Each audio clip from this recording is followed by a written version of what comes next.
Subscribe now and press the bell icon. Never miss an update from Tips Official. नमस्कार दोस्तों, आपका स्वागत है आपके अपने चैनल। तो आज के इस वीडियो में हम बायोलॉजी की नेक्स्ट वीडियो ब्लड के बारे में पढ़ेंगे। तो पहले हम रक्त से संबंधित कुछ बेसिक चीज़ें देख लेंगे, फिर हम रक्त के संगठन के बारे में पढ़ेंगे कि आखिर रक्त बनता कैसे है, जिसमें हम प्लाज्मा, आरबीसी, डब्ल्यूबीसी, प्लेटलेट्स के बारे में पढ़ेंगे और फिर लास्ट में देखेंगे कि रक्त का थक्का कैसे बनता है। तो इस वीडियो में हम रक्त का संगठन देख लेंगे और नेक्स्ट वीडियो में हम ब्लड ग्रुप के बारे में पढ़ लेंगे। तो पहले हम पूरे टॉपिक को अच्छे से पढ़ेंगे और लास्ट में प्रीवियस ईयर क्वेश्चन भी कवर करेंगे। तो चलिए बिना देरी किए हुए वीडियो को शुरू करते हैं। तो चलिए वीडियो की शुरुआत करते हैं। तो रक्त एक प्रकार का तरल संयोजी ऊतक होता है, लिक्विड कनेक्टिव टिश्यू होता है। टिश्यू वाले चैप्टर में हमने पढ़ा था ना कि जो ब्लड है ये एकमात्र लिक्विड कनेक्टिव टिश्यू होता है। हमारी हड्डियां जो हैं वो भी कनेक्टिव टिश्यू होती हैं, पर जो रक्त है ये लिक्विड कनेक्टिव टिश्यू होता है। और हमारे रक्त का नेचर कैसा होता है, तो इसकी प्रकृति दुर्बल क्षारीय होती है, यानी कि इसका नेचर अल्कलाइन होता है। पीएच वैल्यू कितनी होती है, तो हमारे रक्त का पीएच मान 7.4 होता है। कई बार एग्ज़ाम में पूछा गया है कि रक्त का पीएच मान कितना होता है, तो 7.4 होता है। तो पीएच स्केल क्या होता है, तो पीएच स्केल एक पैमाना होता है जिससे हम किसी भी पदार्थ की अम्लता या क्षारीयता, यानी कि उसके एसिडिक नेचर और अल्कलाइन नेचर के बारे में पता कर सकते हैं। तो जिसकी भी हमें पीएच वैल्यू पता करनी है ना, तो अगर उसकी पीएच वैल्यू 7 से कम है तो उस पदार्थ का जो नेचर होगा वो अम्लीय होगा, एसिडिक होगा। अगर उसकी पीएच वैल्यू 7 है तो उसका नेचर उदासीन यानी कि न्यूट्रल होगा। पर अगर उसकी पीएच वैल्यू 7 से ज़्यादा आएगी तो उसका नेचर क्षारीय यानी कि अल्कलाइन होगा। जैसे हमारा जो रक्त है इसके पीएच वैल्यू कितनी है, 7.4 है, तो इसकी प्रकृति हल्की सी क्षारीय है।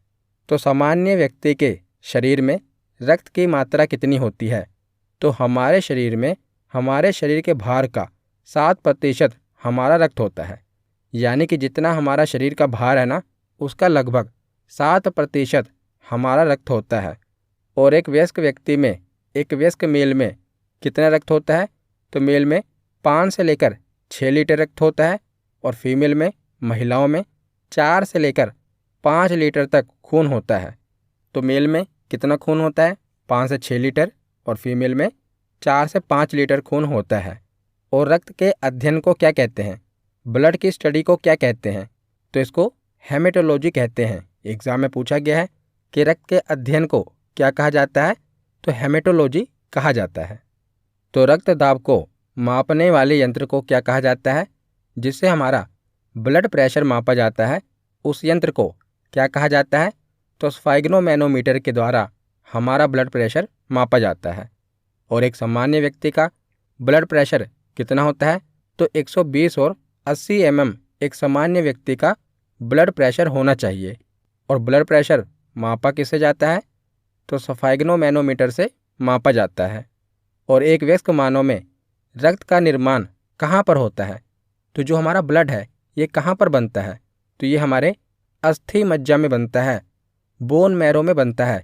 जो हमारी हड्डियां हैं ना, अगर हड्डियों को बीच में से काट दिया जाए तो उसके अंदर, जैसे आप देख रहे हैं, बोन मैरो होती है, तो उसी बोन मैरो में हमारा ब्लड बनता है। हड्डियों के अंदर जो बोन मैरो होती है, बोन मैरो में हमारे ब्लड का निर्माण होता है।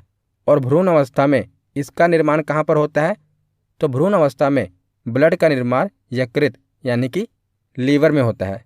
तो वयस्क मानव का ब्लड का निर्माण अस्थि मज्जा में होता है और भ्रूण अवस्था में ब्लड का निर्माण लीवर में होता है। तो आगे अब हम रक्त के संगठन के बारे में पढ़ लेते हैं, यानी कि कंपोजिशन ऑफ ब्लड, कि हमारा ब्लड किन किन चीज़ों से मिलकर बना है। तो हमारे ब्लड के मुख्य रूप से 2 घटक हैं। पहला है प्लाज्मा और दूसरा है रुधिराणु, जिसे रक्त कणिकाएं भी कहते हैं। तो प्लाज्मा, हमारे ब्लड का 55% भाग प्लाज्मा होता है। तो हमारे रक्त का 55% भाग क्या होता है? प्लाज्मा होता है। तो प्लाज्मा लिक्विड फॉर्म में होता है और जो ये रुधिराणु है ना, ये अणु के फॉर्म में होते हैं, यानी कि ठोस अवस्था में होते हैं। लेकिन जो प्लाज्मा होता है ये लिक्विड अवस्था में होता है। तो हमारे रक्त का 55% भाग प्लाज्मा होता है और बाकी का 45% भाग रक्त कणिकाएं होती हैं। तो हमारे शरीर का जो 55% भाग प्लाज्मा होता है ये किन किन चीज़ों से मिलकर बना होता है, यानी कि प्लाज्मा में क्या क्या चीज़ें शामिल होती हैं। तो प्लाज्मा का 90% हिस्सा तो जल ही होता है। तो जो हमारा ब्लड है उसका 55% भाग प्लाज्मा है और जो ये प्लाज्मा है ना, ये 90% जल से बना है। तो प्लाज्मा का अधिकांश हिस्सा क्या है? जल। इसीलिए जो प्लाज्मा है ये लिक्विड फॉर्म में होता है, हल्का पीले रंग का होता है।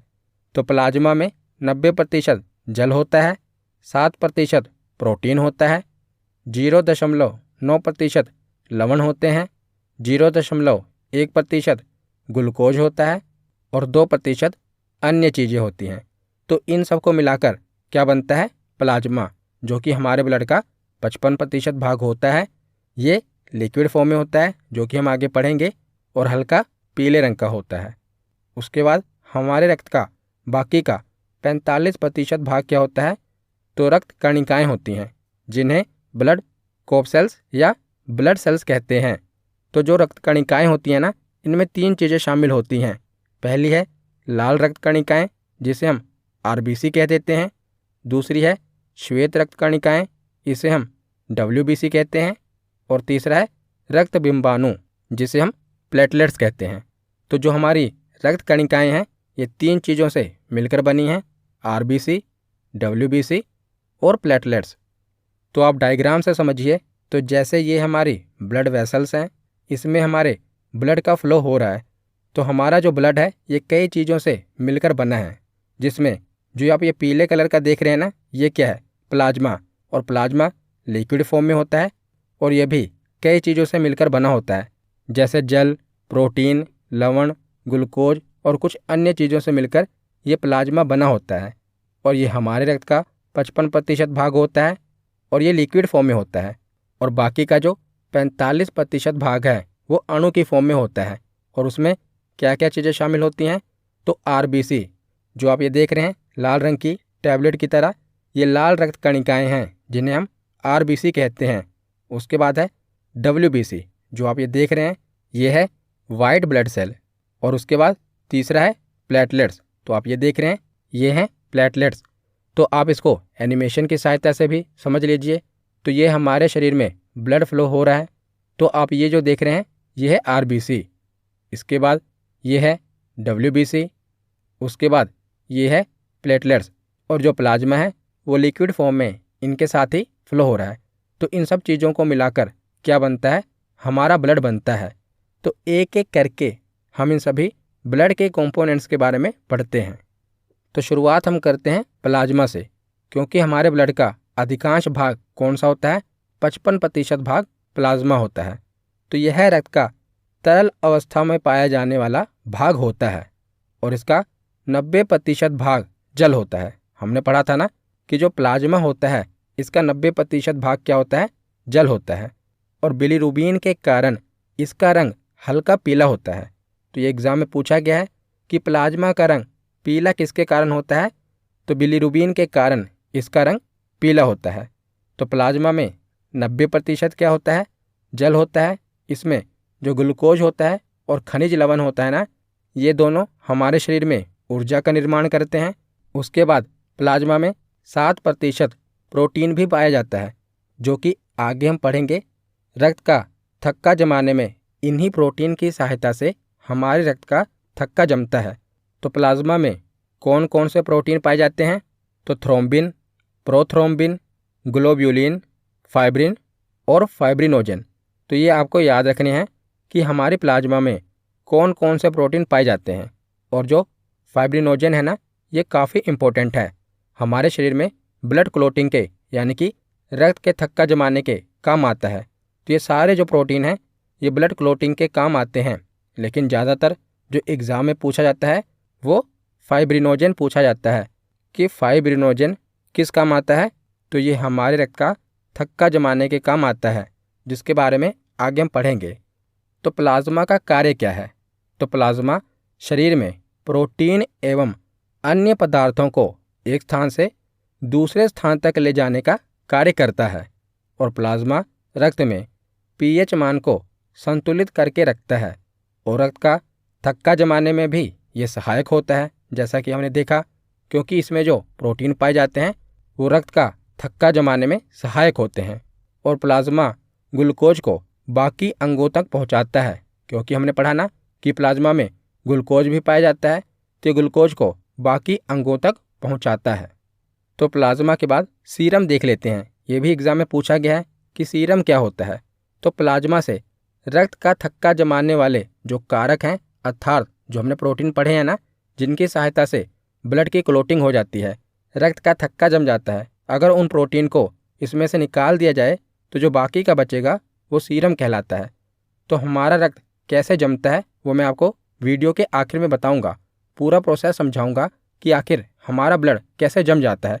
जब हमारे शरीर से खून निकलता है तो कुछ मिनटों बाद वो कैसे जम जाता है। तो इन्हीं प्रोटीन के कारण, जो हमने पढ़े थे ना प्लाज्मा के अंदर हैं, इन्हीं प्रोटीन के कारण हमारा ब्लड जम जाता है। तो अगर इन प्रोटीन को प्लाज्मा से निकाल दिया जाए तो जो बाकी का भाग बचेगा प्लाज्मा का, वो सीरम कहलाता है।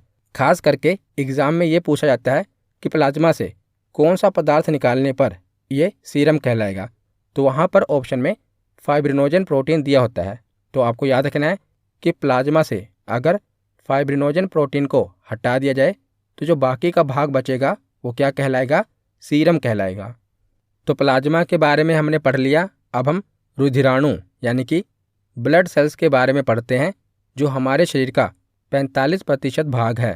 तो यह रक्त का 45% भाग होता है और इसे 3 भागों में बांटते हैं, आरबीसी, डब्ल्यूबीसी और प्लेटलेट्स। तो पहले पढ़ते हैं आरबीसी यानी कि लाल रुधिर कणिकाओं के बारे में। तो लाल रुधिर कणिकाओं का वैज्ञानिक नाम क्या है, केमिकल नेम क्या है? तो एरिथ्रोसाइट। ये भी कई बार एग्जाम में पूछा गया है कि आरबीसी का वैज्ञानिक नाम क्या है। तो इसका वैज्ञानिक नाम है एरिथ्रोसाइट। और जो आरबीसी है इसका निर्माण कहाँ होता है? तो इसका निर्माण हमारे अस्थि मज्जा में ही होता है। पर जब हम भ्रूण अवस्था में होते हैं ना, तो आरबीसी का निर्माण उस समय यकृत यानी कि हमारे लीवर में होता है, परंतु बाद में इसका निर्माण हमारे बोन मैरो में होता है। और जो आरबीसी है इसका जीवन काल कितना होता है? तो इसकी लाइफ होती है 120 दिन। तो 120 दिन के बाद ये ख़त्म हो जाती है। तो इसकी मृत्यु कहाँ पर होती है? तो इसकी मृत्यु प्लीहा यानी कि स्प्लीन में होती है। आप ये देख रहे हैं, यह प्लीहा, यहीं पर जाकर आरबीसी ख़त्म हो जाती है। आरबीसी की मृत्यु कहाँ पर होती है? प्लीहा में। और आरबीसी का निर्माण कहाँ पर होता है? तो अस्थि मज्जा में होता है। उसके बाद आगे देखते हैं। तो खराब हुई आरबीसी प्लीहा में जाकर नष्ट हो जाती है, इसीलिए इसे आरबीसी की कब्र यानी कि आरबीसी की ग्रेवयार्ड कहा जाता है। किसे? प्लीहा को। और इसे ब्लड बैंक ऑफ आरबीसी भी कहते हैं, क्योंकि खराब होने के बाद आरबीसी कहाँ पर चली जाती है? प्लीहा में चली जाती है, इसीलिए इसे आरबीसी का कब्रिस्तान या ब्लड बैंक ऑफ आरबीसी भी कहते हैं। तो ये दोनों क्वेश्चन एग्जाम में पूछे गए हैं कि आरबीसी का कब्रिस्तान किसे कहते हैं और आरबीसी का ब्लड बैंक किसे कहा जाता है। तो किसे कहा जाता है? प्लीहा को कहा जाता है, स्प्लीन को कहा जाता है। और आरबीसी में केंद्रक नहीं पाया जाता। तो केंद्रक क्या होता है? तो इसके बारे में मैंने आपको सेल वाली वीडियो में डिटेल में पढ़ाया था कि केंद्रक क्या होता है। तो ये एक प्रकार से कोशिका का, सेल का दिमाग होता है। तो आरबीसी में केंद्रक नहीं पाया जाता, परंतु इसके 2 अपवाद हैं। ऊंट और लामा प्रजाति के जीवों की आरबीसी में केंद्रक पाया जाता है। तो याद रखिएगा, यह ऊंट और यह लामा जीव। तो जो लामा जीव है ये एक प्रकार से ऊंट के कज़न माने जाते हैं, मतलब कि उन्हीं की तरह होते हैं। तो ऊंट एवं लामा प्रजाति के जीवों की आरबीसी में केंद्रक पाया जाता है, ये याद रखिएगा। तो आगे अब हम देखते हैं कि हमारे शरीर में आरबीसी की संख्या कितनी होती है। तो एक स्वस्थ पुरुष में आरबीसी 45 से लेकर 55 लाख प्रति घन मिलीमीटर होती है और एक महिला में 40 से लेकर 45 लाख प्रति घन मिलीमीटर होती है। तो एक स्वस्थ व्यक्ति में कितनी आरबीसी होती है? तो 45 से लेकर 55 लाख तक इसकी संख्या होती है। और आरबीसी का मुख्य कार्य ऑक्सीजन का परिवहन होता है, जिसके लिए इसमें हीमोग्लोबिन नामक प्रोटीन पाया जाता है। तो आरबीसी में हीमोग्लोबिन पाया जाता है और हीमोग्लोबिन के कारण ही जो हमारा रक्त होता है ना, ये लाल होता है। तो हमारे रक्त का रंग लाल क्यों होता है? क्योंकि इसमें हीमोग्लोबिन नामक प्रोटीन पाया जाता है। और जो हीमोग्लोबिन प्रोटीन है ना, ये भी दो चीज़ों से मिलकर बना है, हीमेटिन से और ग्लोबिन से। याद रखिएगा, हीमेटिन से और ग्लोबिन से मिलकर हीमोग्लोबिन बना है। तो हीमेटिन क्या है? तो यह लौह तत्व होता है जिसके कारण रक्त का रंग लाल होता है। और ग्लोबिन क्या होता है? तो यह एक प्रोटीन होता है जो कि ऑक्सीजन और कार्बन डाइऑक्साइड को शरीर के विभिन्न भागों तक लाने व ले जाने का कार्य करता है। तो अगर आपसे पूछा जाए कि हमारे रक्त का रंग लाल किस कारण होता है, तो हीमोग्लोबिन के कारण होता है। अगर हीमोग्लोबिन नहीं दिया होगा तो हीमेटिन दिया होगा। जैसे मान लीजिए आप लखनऊ में रहते हैं, तो कोई आपसे पूछे कि आप कहाँ पर रहते हैं, तो आप बताएंगे कि मैं उत्तर प्रदेश में रहता हूँ। पर अगर आप उत्तर प्रदेश में ही हैं तो आप कहाँ पर बताएंगे? तो आप कहेंगे मैं लखनऊ में रहता हूँ। ठीक उसी तरह अगर पूछा जाए कि रक्त का रंग किसके कारण लाल होता है, तो होता तो हीमोग्लोबिन के कारण है। परंतु जो हीमोग्लोबिन है ना, ये भी दो चीज़ों से मिलकर बनी है, हीमेटिन और ग्लोबिन। जो हीमेटिन होता है ना, उसी के कारण रक्त का रंग लाल होता है। तो इसीलिए अगर ऑप्शन में हीमोग्लोबिन दिया होगा तो वो सही है, अगर हीमोग्लोबिन नहीं दिया तो हीमेटिन दिया होगा। तो इसके कारण हमारे रक्त का रंग लाल होता है।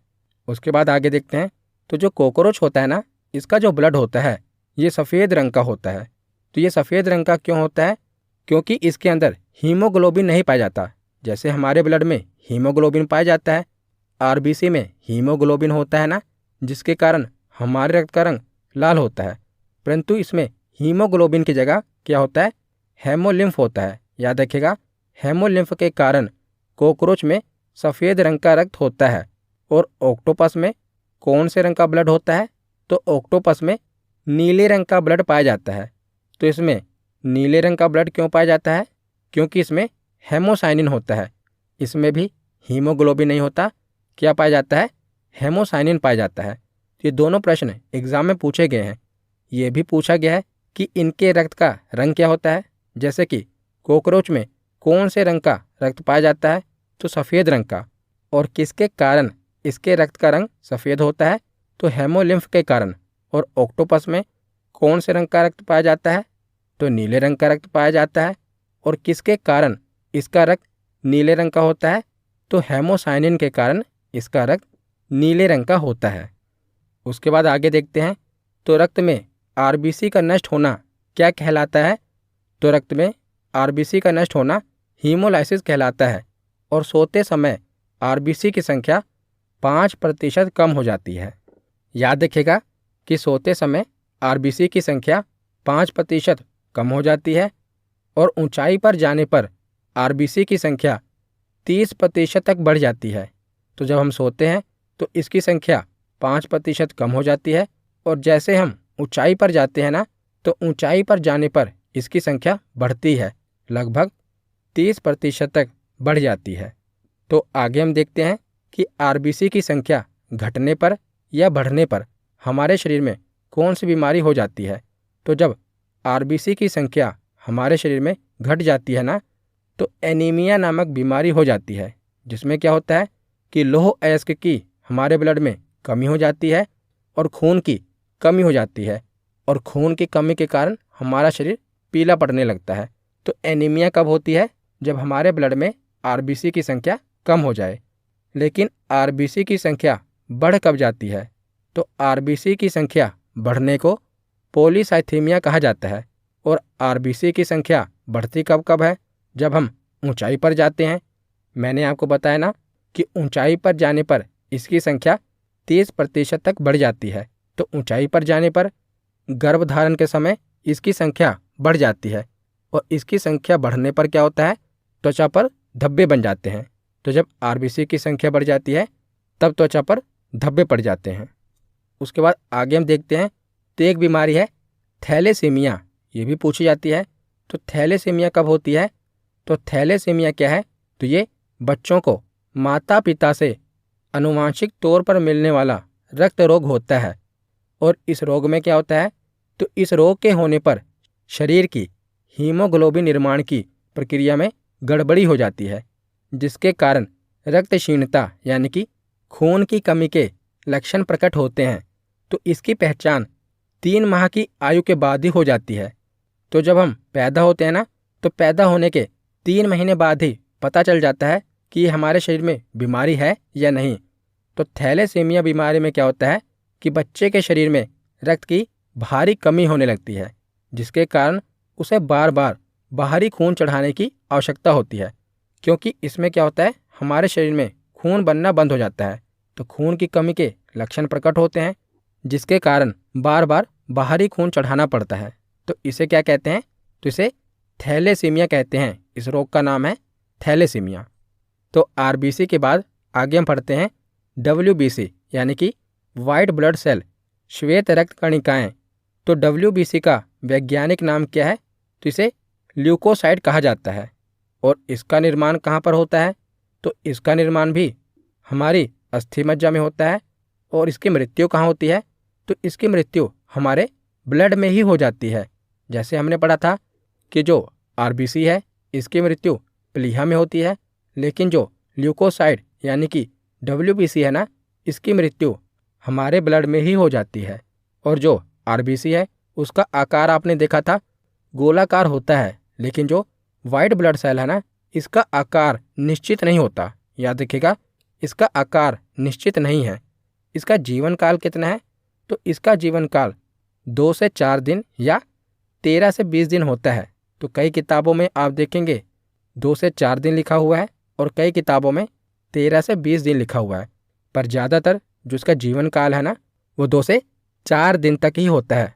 पर अगर एग्ज़ाम में आपसे पूछा जाएगा ना, तो दोनों ऑप्शन नहीं दिए होंगे, या तो 2 से 4 दिन दिया होगा या 13 से 20 दिन दिया होगा। तो ऑप्शन के अकॉर्डिंग आप इसको टिक कर देना।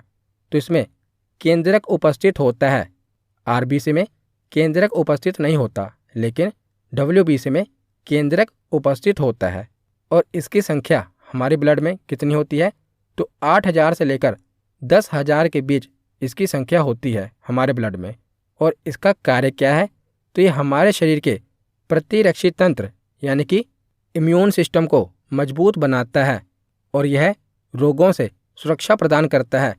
तो डब्ल्यूबीसी का बहुत ही इम्पोर्टेंट रोल है हमारे शरीर में। ये क्या करता है कि हमारे शरीर को बाहरी रोगों के संक्रमण से बचाता है। यह जीवाणुओं को यानी कि बैक्टीरिया को नष्ट कर देता है, इसीलिए इसे शरीर का रक्षक या रक्त का पुलिसमैन कहते हैं। कहीं पर लिखा होता है कि इसे रक्त का पुलिसमैन कहते हैं, कहीं पर लिखा होता है रक्त का गार्ड कहते हैं या रक्त का सैनिक कहते हैं।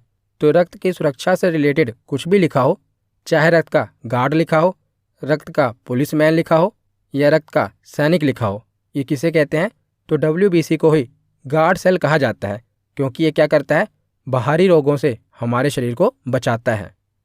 तो जो डब्ल्यूबीसी होता है ना, 2 प्रकार का होता है। एक होता है कणिका युक्त और दूसरा होता है अकणिका युक्त। कणिका युक्त को कहते हैं ग्रेनुलोसाइट और अकणिका युक्त को कहते हैं अग्रेनुलोसाइट। तो जो डब्ल्यूबीसी है ना, ये कितने प्रकार का होता है? 2 प्रकार का, कणिका युक्त और अकणिका युक्त। और कणिका युक्त डब्ल्यूबीसी कितने प्रकार की होती है? 3 प्रकार की होती है। तो देखिए डब्ल्यूबीसी कितने प्रकार की होती है, कणिका युक्त और अकणिका युक्त। आप देखेंगे जैसा ये डायग्राम है, जिन डब्ल्यूबीसी के बाहर छोटी छोटी कणिकाएं पाई जाती हैं ना, उन्हें कणिका युक्त डब्ल्यूबीसी कहते हैं। पर जिनके बाहर कणिका नहीं पाई जाती, उन्हें अकणिका युक्त डब्ल्यूबीसी कहते हैं।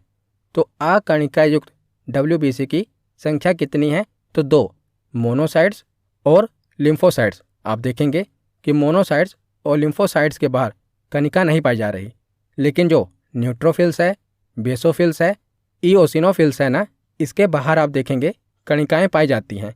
इसीलिए डब्ल्यूबीसी को 2 भागों में बांटा गया है, कणिका युक्त डब्ल्यूबीसी और अकणिका युक्त डब्ल्यूबीसी। तो कणिका युक्त डब्ल्यूबीसी को 3 भागों में बांटा गया है, न्यूट्रोफिल्स, बेसोफिल्स और इओसिनोफिल्स। और जो आग कणिका युक्त WBC है इसे दो भागों में बांटा गया है, मोनोसाइट्स और लिम्फोसाइट्स। तो इनके बारे में आगे हम डिटेल में पढ़ेंगे, पर पहले थोड़ा ओवरव्यू ले लेते हैं। तो जो न्यूट्रोफिल्स WBC है ना, ये सर्वाधिक मात्रा में पाई जाती है। जैसे हमने पीछे पढ़ा था कि हमारे ब्लड में कितनी WBC पाई जाती है, तो 8,000 से लेकर 10,000 के बीच में।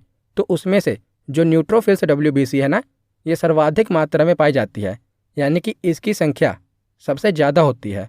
और जो बेसोफिल्स WBC है इसकी संख्या सबसे कम होती है। और उसी के साथ जो मोनोसाइट्स WBC है ना, ये सबसे बड़ी WBC होती है, यानी कि इसका साइज बाकी के WBC में से सबसे बड़ा होता है। और जो लिम्फोसाइट्स WBC है इसका साइज बाकी के WBC में से सबसे छोटा होता है। तो एक एक करके इनके बारे में पढ़ते हैं। सबसे पहले देखते हैं न्यूट्रोफिल्स। तो न्यूट्रोफिल्स संख्या में सर्वाधिक होती है। जितनी WBC है ना, उसका 65% तो न्यूट्रोफिल्स ही है, इसीलिए ये संख्या में सर्वाधिक है। और इसका काम क्या है, तो यह बाहर से आने वाले जीवाणुओं यानी कि बैक्टीरिया पर सबसे पहले आक्रमण करती है और शरीर की रक्षा करती है। तो न्यूट्रोफिल्स WBC का क्या काम है, ये बाहर से आने वाले बैक्टीरिया पर सबसे पहले आक्रमण करती है और उससे हमारे शरीर को बचाती है। उसके बाद है बेसोफिल्स। तो जो बेसोफिल्स WBC है ये सबसे कम संख्या में होती है, केवल 1%। इसका काम क्या है, तो हमारे शरीर को एलर्जी से बचाना इसका काम है। जब हमारे शरीर में किसी प्रकार की एलर्जी होती है ना, तो जब हम डॉक्टर के पास जाते हैं, तो डॉक्टर जब हमें दवा देता है ना, हम दवा खाते हैं, तो वो दवा क्या करती है, बेसोफिल्स की संख्या को बढ़ाती है। क्योंकि बेसोफिल्स ही क्या करता है, शरीर को एलर्जी से बचाता है। तो दवाई हमारे शरीर में क्या करेगी, बेसोफिल्स की संख्या को बढ़ाएगी। क्योंकि बेसोफिल्स का क्या काम है, ये शरीर को एलर्जी से बचाता है। उसके बाद है इओसिनोफिल्स। तो पहले हम जो कणिका युक्त WBC है ना, उसके बारे में पढ़ रहे हैं। तो ये तीनों ही कणिका युक्त WBC हैं, न्यूट्रोफिल्स, बेसोफिल्स और इओसिनोफिल्स। तो इओसिनोफिल्स क्या है, तो इओसिनोफिल्स परजीवी यानी कि प्रोटोजोआ के संक्रमण से सुरक्षा करती है और त्वचा के संक्रमण के समय इसकी संख्या में वृद्धि हो जाती है। तो ये क्या करती है, प्रोटोजोआ के संक्रमण से हमारी सुरक्षा करती है। तो कणिका युक्त WBC के कितने प्रकार हैं, इसे इंग्लिश में कहते हैं ग्रेन्युलोसाइट्स। तो इसके कितने प्रकार हैं, 3 प्रकार हैं। न्यूट्रोफिल्स। न्यूट्रोफिल्स का काम क्या है, ये बैक्टीरिया से बचाता है, इसकी संख्या सबसे ज़्यादा है। उसके बाद है बेसोफिल्स। ये क्या करता है, हमारे शरीर को एलर्जी से बचाता है, इसकी संख्या सबसे कम है। उसके बाद है इओसिनोफिल्स। ये क्या करता है, प्रोटोजोआ के संक्रमण से बचाता है। उसके बाद आगे हम देखते हैं अकणिका युक्त यानी कि अग्रैनुलोसाइड WBC। तो अकणिका युक्त WBC कितने प्रकार की होती है, 2 प्रकार की, मोनोसाइट्स और लिम्फोसाइट्स। तो जो मोनोसाइट्स WBC है ना, ये सबसे बड़ी आकार की WBC होती है। तो जितनी भी WBC हमने पढ़ी उसमें से सबसे बड़ी आकार की कौन सी है, मोनोसाइट्स। और ये घाव भरने में मदद करती है। उसके बाद है लिम्फोसाइट्स। तो लिम्फोसाइट्स सबसे छोटी आकार की WBC होती है और यह मेमोरी सेल का निर्माण करती है। तो मोनोसाइट्स सबसे बड़ी आकार की WBC होती है, ये घाव भरने में मदद करती है। और जो लिम्फोसाइट्स होती है ये सबसे छोटी आकार की WBC होती है और ये मेमोरी सेल का निर्माण करती है।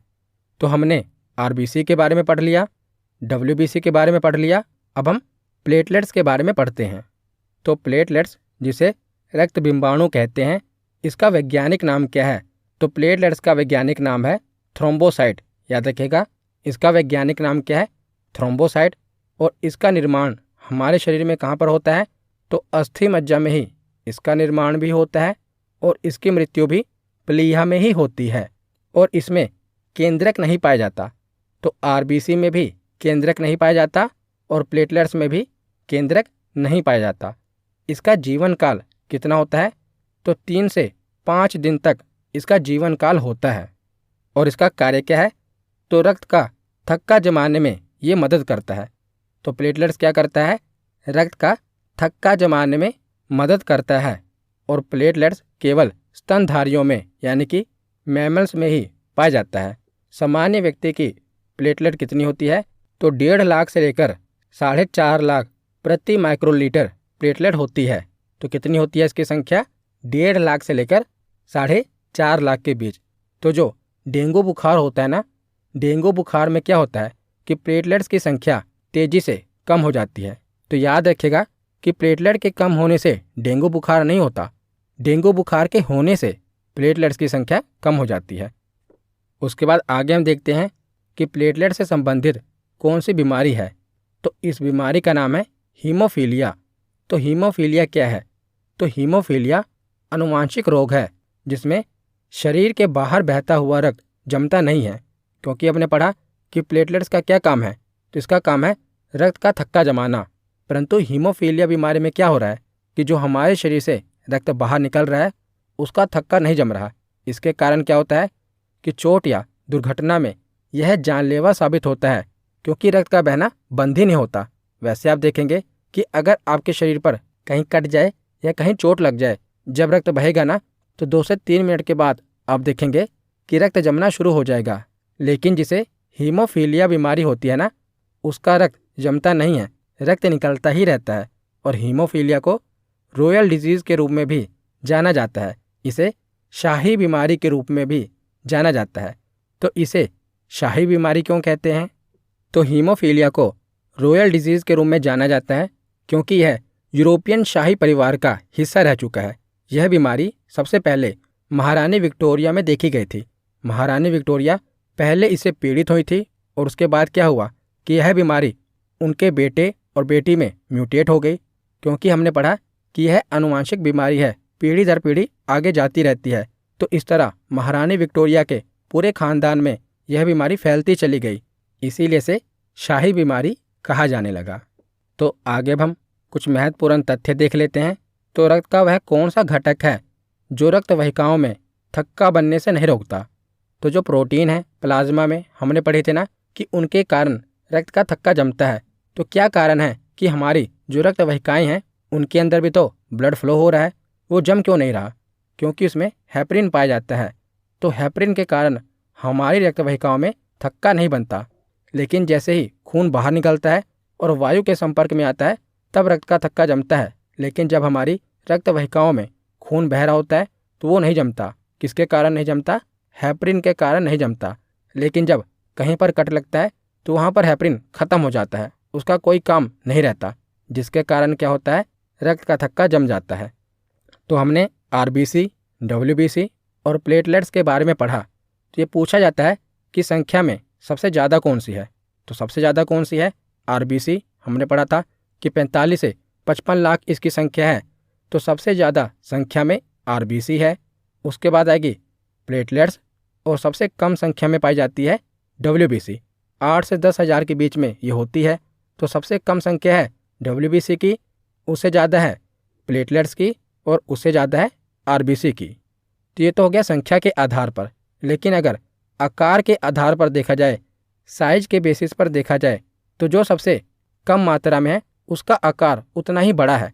तो डब्ल्यूबीसी हमारे ब्लड में सबसे कम मात्रा में है लेकिन इसका साइज सबसे बड़ा है। डब्ल्यूबीसी के बाद आएगा प्लेटलेट्स और सबसे छोटा आकार है आरबीसी का। आरबीसी की संख्या इन तीनों के मुकाबले में सबसे ज़्यादा है, लेकिन अगर उसका साइज देखा जाए तो इनके मुकाबले में सबसे छोटा है। जिसकी संख्या सबसे ज़्यादा है उसका आकार सबसे छोटा है। तो इनका रेशियो भी पूछा जाता है। तो आरबीसी, डब्ल्यूबीसी और प्लेटलेट्स का रेशियो क्या है?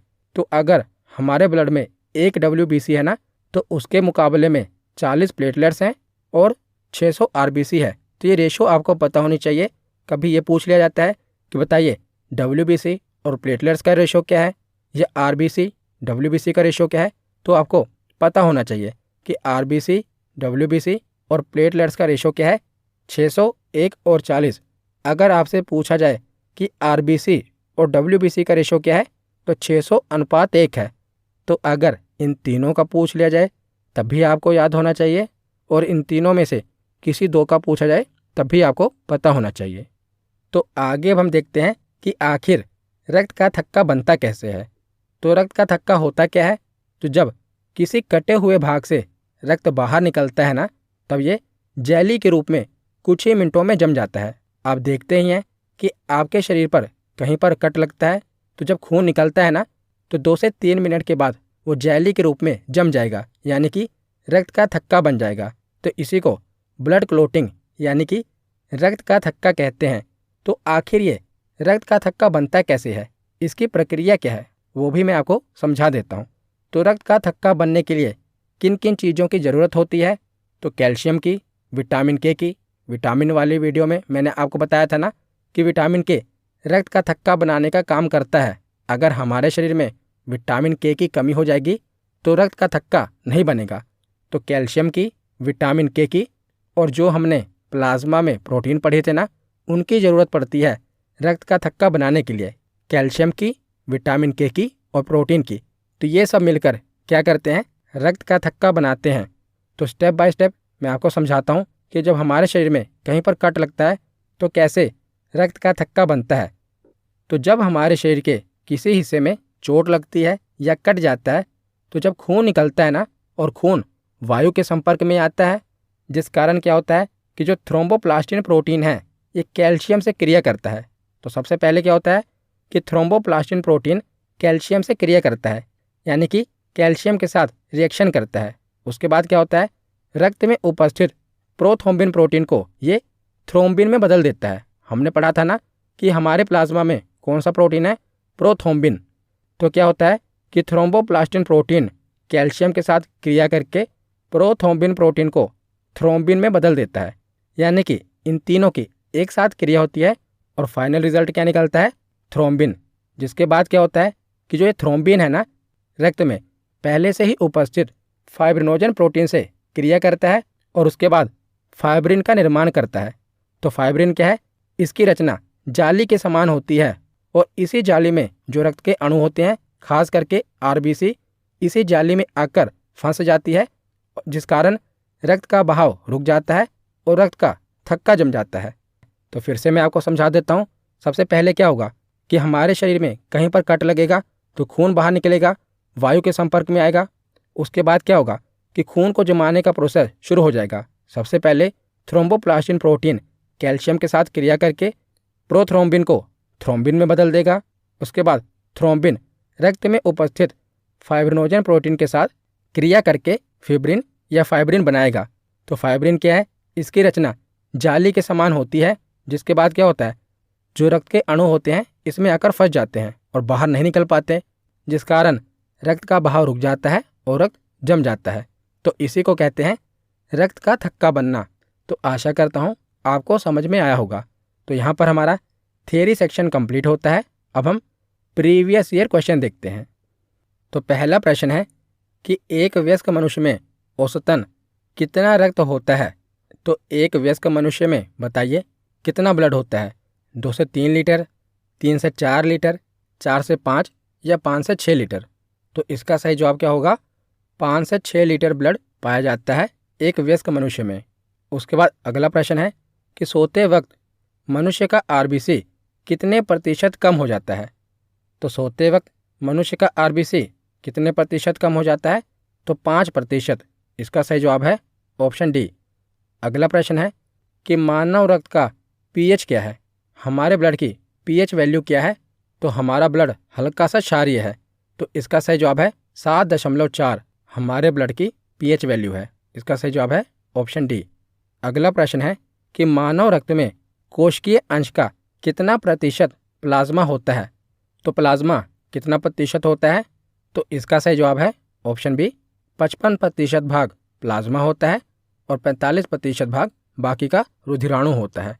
अगला प्रश्न है कि एक हल्के पीले रंग का गाढ़ा तरल पदार्थ है जो रक्त के आयतन का लगभग 55% होता है, उसे क्या कहते हैं। तो उसे प्लाज्मा कहते हैं। इसका सही जवाब है ऑप्शन ए। अगला प्रश्न है कि लाल रक्त कोशिकाओं के निर्माण के लिए शरीर का कौन सा अंग जिम्मेदार है।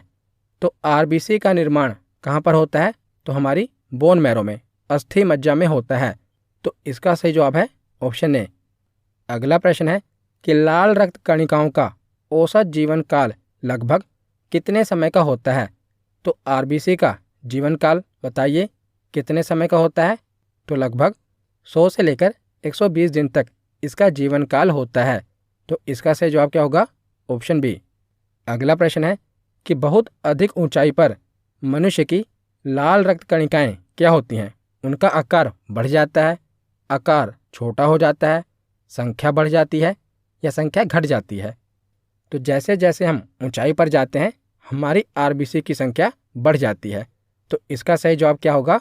ऑप्शन सी, लाल रक्त कणिकाओं की संख्या बढ़ जाती है। अगला प्रश्न है कि श्वेत रक्त कणिकाओं का मुख्य कार्य क्या है? तो डब्ल्यूबीसी का मुख्य कार्य क्या है? तो इसका मुख्य कार्य है हमारे शरीर को बाहरी संक्रमण से बचाना। ऑप्शन बी इसका सही जवाब है। अगला प्रश्न है कि सबसे बड़ा श्वेत रुधिराणु कौन सा है? श्वेत रुधिराणु यानी कि सबसे बड़ा वाइट ब्लड सेल कौन सा है? तो सबसे बड़ा वाइट ब्लड सेल है मोनोसाइट। इसका सही जवाब है ऑप्शन बी। अगला प्रश्न है कि रक्त जमने में किस तत्व की मुख्य भूमिका होती है? तो हमने पढ़ा था, तो ऑप्शन के अकॉर्डिंग देखा जाए तो कैल्शियम। ऑप्शन बी इसका सही जवाब है। हमने पढ़ा था ना, कैल्शियम की ज़रूरत पड़ती है रक्त का थक्का जमाने के लिए। तो इसका सही जवाब क्या होगा? Option B calcium. तो आज का आखिरी प्रश्न है कि किसके मौजूदगी के कारण शरीर के भीतर रक्त जमता नहीं है? तो किसकी मौजूदगी के कारण हमारे शरीर के भीतर रक्त नहीं जमता? तो इसका सही जवाब है हेपरिन। ऑप्शन डी इसका सही जवाब है। तो आज की वीडियो यहीं पर ख़त्म होती है। कैसी लगी ये वीडियो कमेंट सेक्शन में ज़रूर बताना। धन्यवाद।